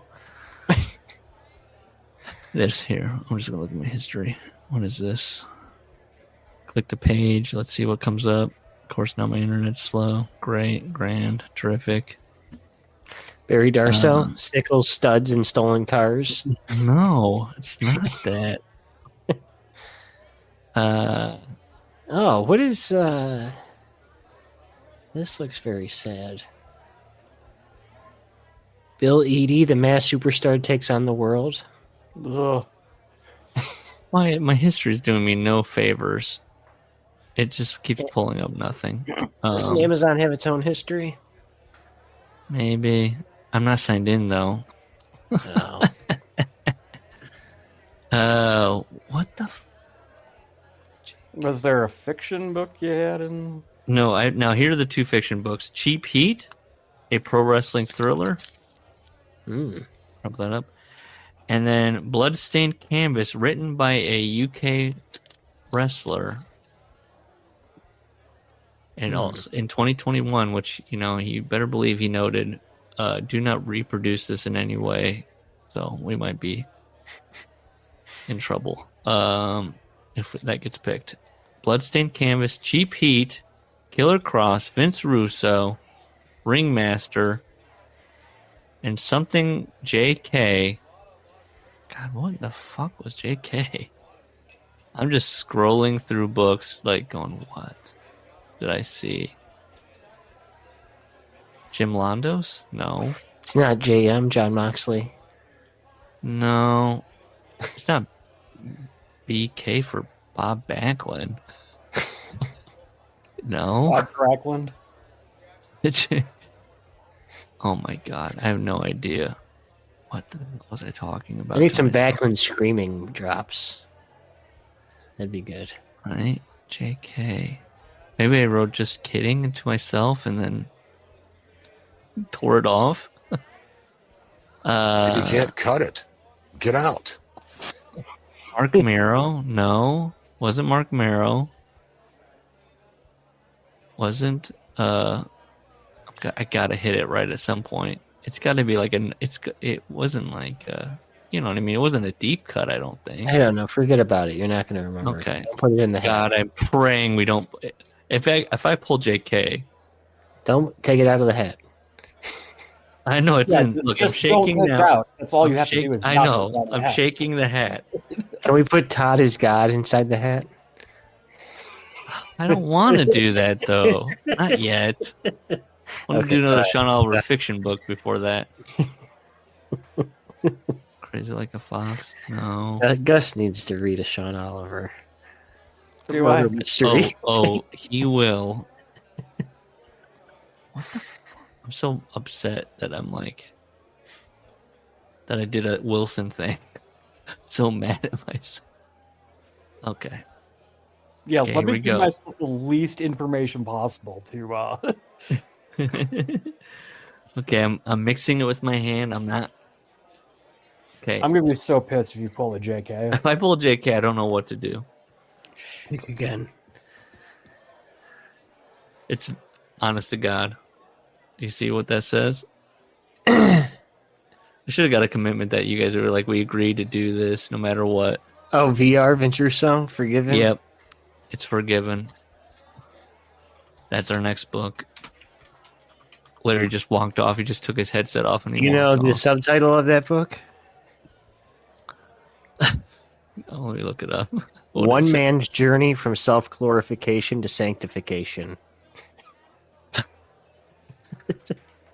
So he was like beating off. Well, Dynamite kept talking about being glorified. And Vince was self-glorifying. Can we watch JCW? Can we do that? A modern-day parable about the price of success.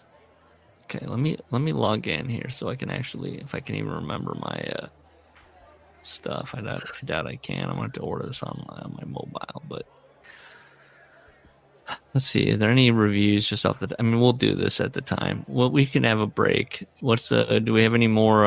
What's the guy you like? That Oh, we just watched his little movie. Oh, you want another Hannibal movie? short? I will do absolutely find another Hannibal. Do you want to do that now? Or I was going to say, what do we want to do next week? Because we always have like a palate cleanser, a little break. Should we do like a watch? We can watch JCW. Oh, just watch it? Yeah, okay. There will be 3 episodes by that time. I'll post nice. some timestamps on angles, so we don't have to watch the wrestling. No. We have to watch the wrestling. We have to watch the whole thing. Like, you don't. This is bad. Gus, do we have to watch the whole thing? For context. How long are the episodes? They're 2 hours. Oh no! Oh no! I told you. I thought they were like. No, the angles are very quick. Okay, we'll just watch the angles because Vince Russo also doesn't care about the wrestling. Correct. Yeah, correct. So why do we care? Why did I think the episodes were like a half hour? Yeah, I don't know. They should not be. I mean, they're on YouTube. They can be as long as they want, but oh god, who's sitting watching 2 hours of YouTube video of like JC? Like, who's watching that? What poor juggalo is casting that to his TV from it or playing it on the app with his? They ain't casting that. They are watching that on their bootleg Boost Mobile Android phone. Bottle of Faygo between their knees. I love the Juggalos, though. Honestly, lovely people. I know Vince is going to go in there and ruin the one thing they like if they're wrestling fans. Okay, hang on. I'm trying. How long until Vince Russo does an angle where he yells at the, like, you juggalos with your face paint and your clowns? It's happening again. The cat. What? Oh, the cat. They found the cat again. Okay, hang on here. Why don't you? Okay. Okay? I gotta read this. All right. This is a 5-star review from 2020 from a woman named Victoria Smart. Verified purchase, hardcover. I have already read it to my wife 3 times, pre-coitus, of course. No. Peanut, come here. It's just weird. Peter writes in 2007. I think that's the only episode he's got so far. Well, by the time we get around, there should be another one, right? I guess, man. Why? He's got like the short, and then he's got like clips from the short after it that are maybe like behind the scenes stuff. Yeah. Like he's had the Tank Abbott seat.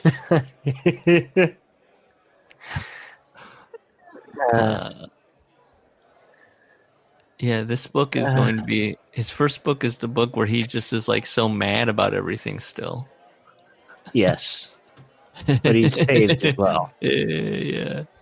Now So is this pre-Dogman? It has to be, right? When was it written? –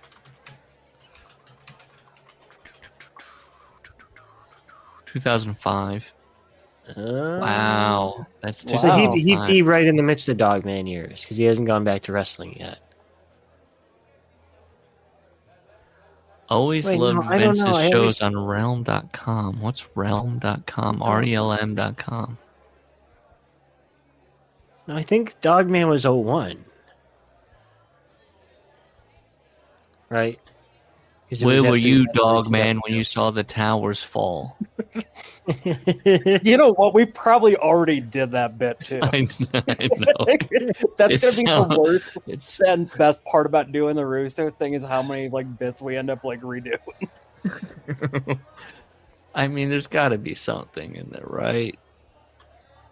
About he's got a pic. No, about of him. Like he's got a picture of this book behind him in his thing. He's very proud of this book. It's when he's written about, like, how when he first became a published author. Okay. He's already got us blocked. It's time to double down, I guess. I know. And then we're done. We'll never have to do And anything you, of ever course, again. brought Dynamite Kid to Stampede Wrestling. I have a few questions about him, but I just wanted to ask you, Jake the Snake mentioned when we interviewed him that Dynamite was roughing Bret up in their matches a lot in Stampede, and Jake said he found this quite amusing. Do you have any recollection that Dynamite Not really. As you might recall too, because you were in Stampede a bit later on, but Does Hannibal have the middle part rugged. when he's doing this interview? He's got the middle part. He never shows himself. It's like a porn casting. I know. Yeah. They're stiff or whatever you want to call it. So a few potatoes here and there, but it was sort of just the mindset up there with, it was a more kind of a solid style, and guys like Dynamite and They all sound alike. They all talk alike. And some of them were pretty solid, as they say. So I never ever perceived. I worked with Dynamite many a time, and we exchanged more than a few potatoes, but I never discerned that it was intentional, and we frankly liked the style. Dynamite was maybe a bit stiff, but at that time we were endeavoring to make people believe as they should be today. And you've told us this story off camera when we were doing the training in the dungeon, but there's a story that's been written about in several books where Dynamite Kid attacked you up in the Northwest Territories. Do you mind just telling a short version of that, the true version? Yeah, it was kind of it was kind of stupid. I'm on more than good terms now with Dynamite and them, but Dynamite we them? had some kind of abortion of a trip up to Yellowknife, which is about 2,000 miles. Abortion of a trip north to Alaska or some bullshit like that. And I remember Alaska this or trip some was bullshit kind of, like that. Preceded by one van breaking down, and there's about 18 guys in one vehicle, and the he ain't telling 600 miles was gravel and all this other, and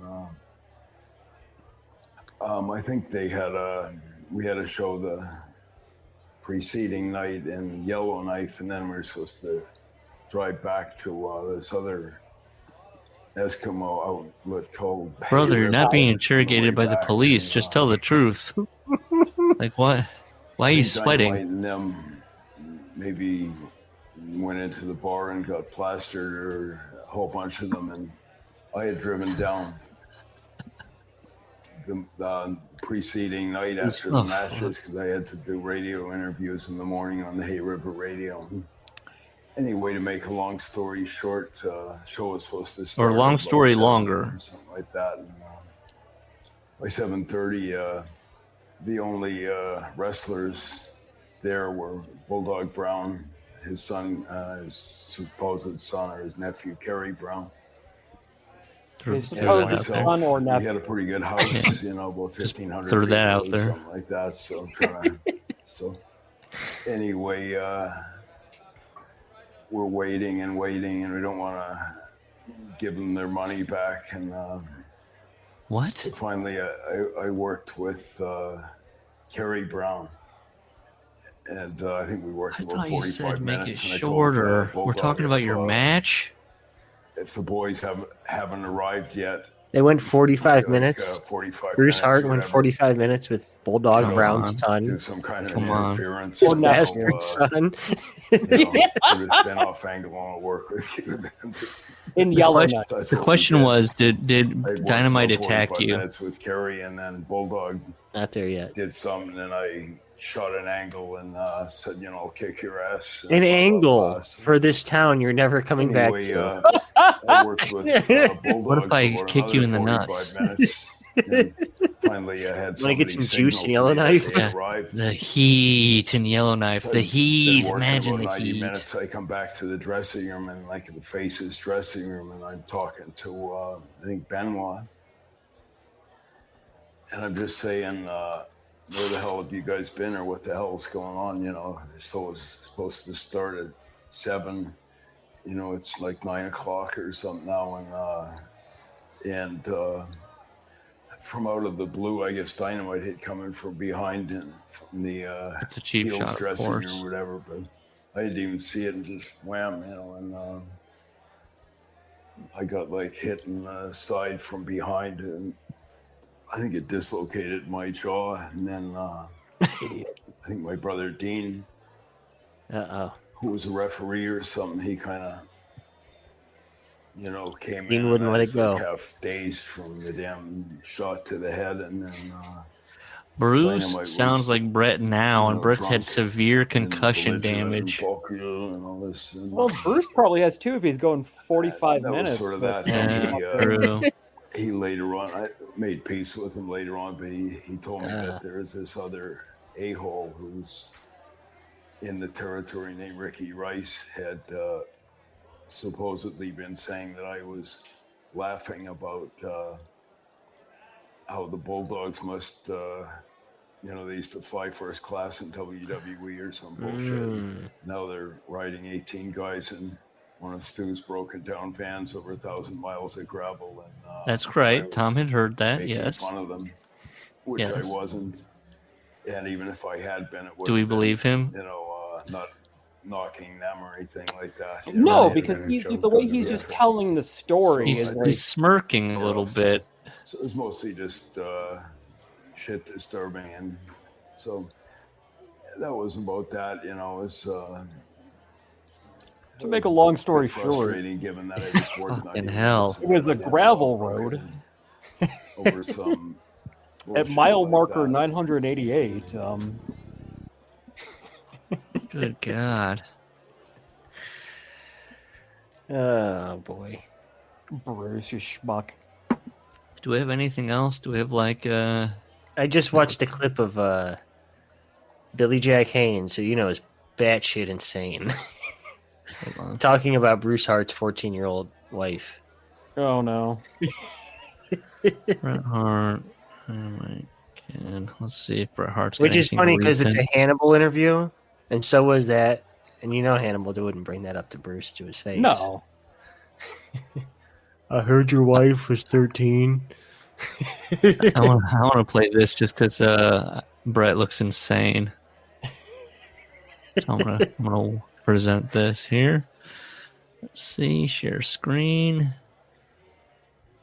Okay, you ready?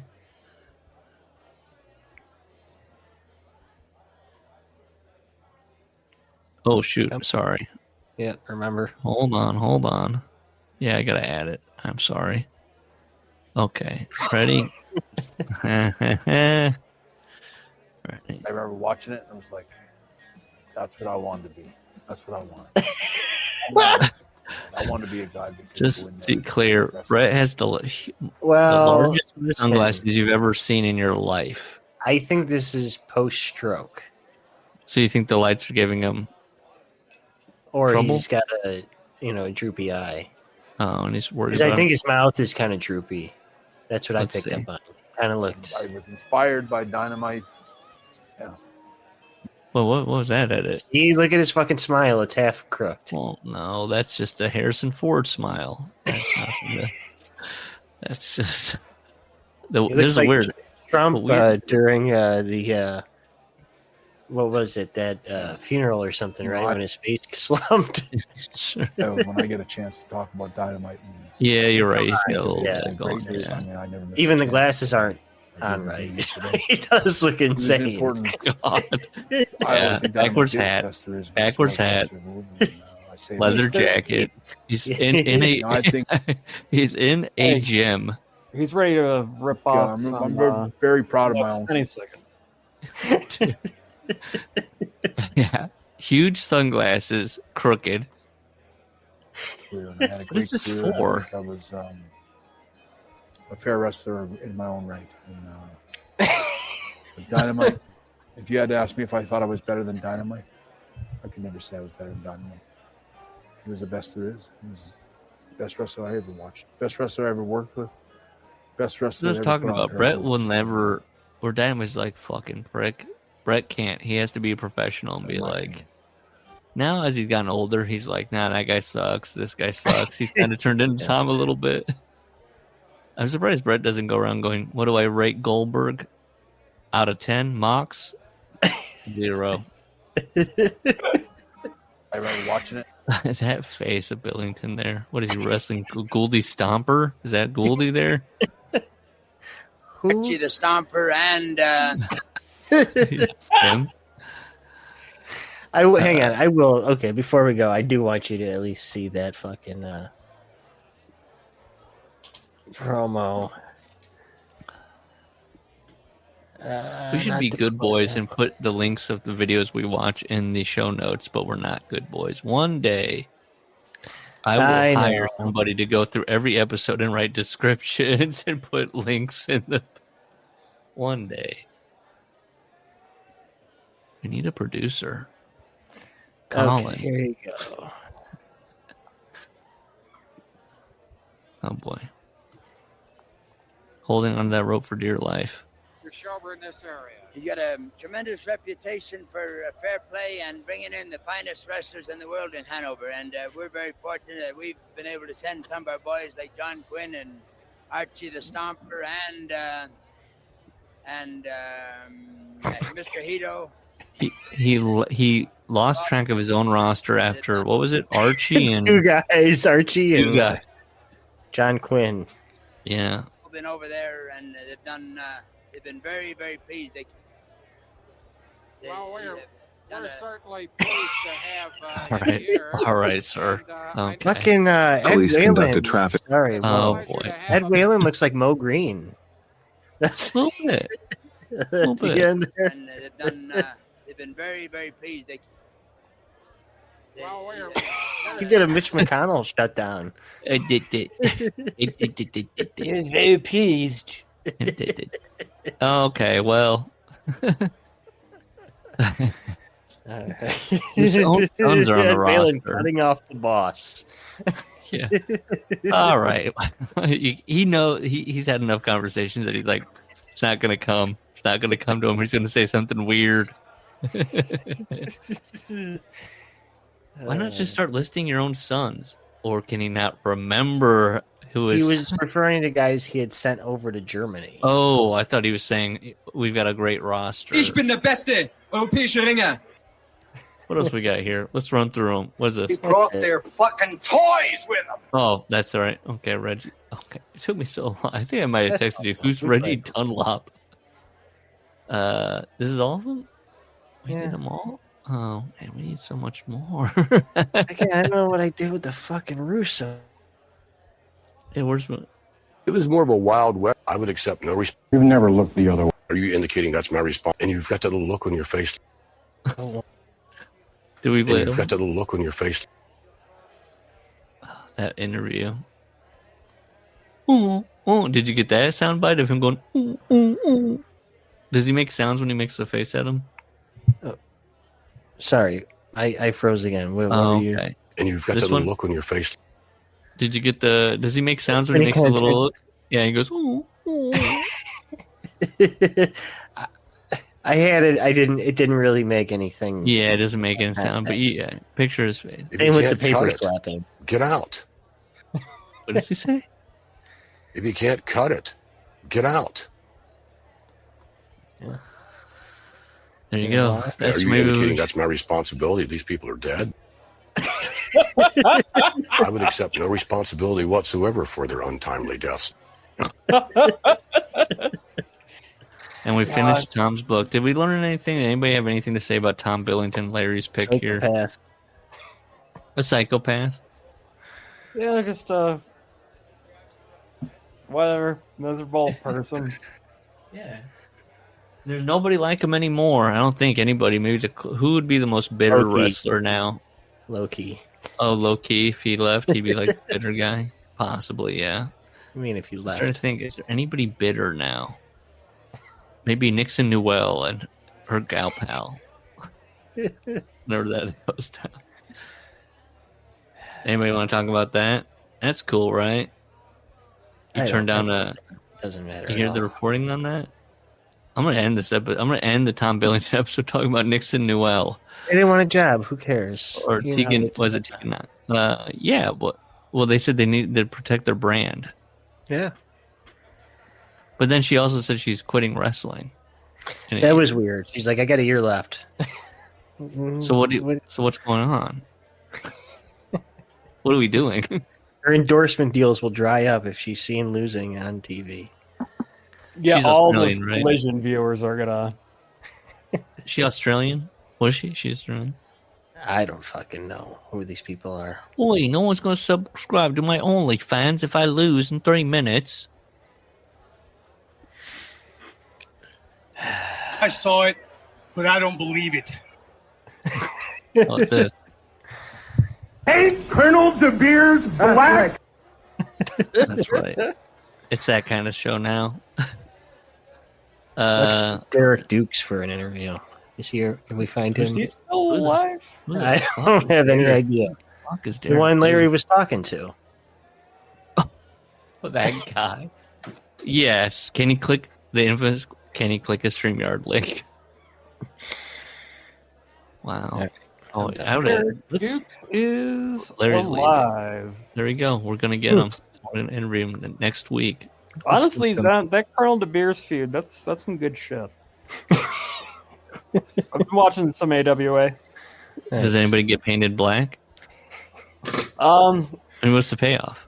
I haven't gotten to the payoff yet, so I'll let you know. Okay. All right. I think the payoff is the tag team series. Oh, Jesus. In the Pink Room of Doom. Wonderful. No. Looking forward to that. All right. Bye. See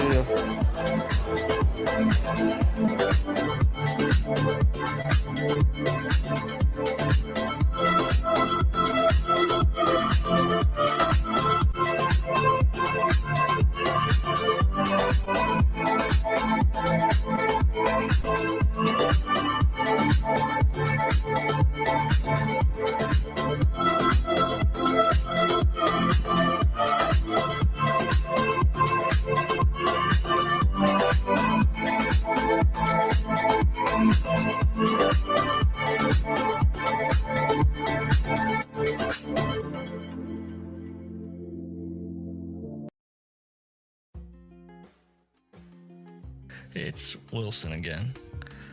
That was fun. I bet it was the best episode ever. You know what you can do to help the workers out? Rate, review, all that good stuff on whatever app you're listening to. Tell us how much you love us. If you want to contact us, it's theworkersclubshow@gmail.com. We got a YouTube, The Workers Club Podcast, a Blue Sky, theworkersclub.org, and we have a Discord where the invite link is left in various places. I'm sure you can find it. That's it. Thanks for listening. Appreciate it. Bye. Smile and love each other.